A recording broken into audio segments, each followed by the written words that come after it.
Hello, Harrison here. In this video I'm gonna show you how to fix any issues and problems with your strip app on your phone.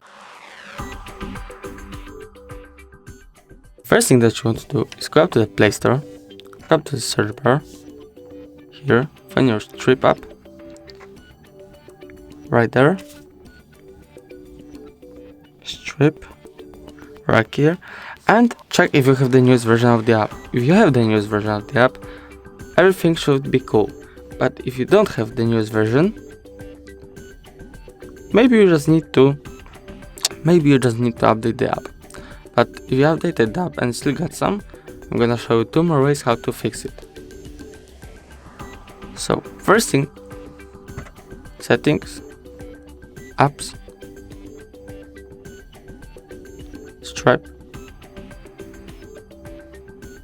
permissions, not allowed, and maybe you just need to allow them all, like here, and all of them. Go back here, Wi-Fi data usage, maybe you just need to turn unrestricted mobile data usage on. After this, there shouldn't be more any issues, but if you still got some, I'm gonna show you last way. So last way is go up to the Play Store, Stripe dashboard, uninstall, and just reinstall the app. After this, there shouldn't be more any issues.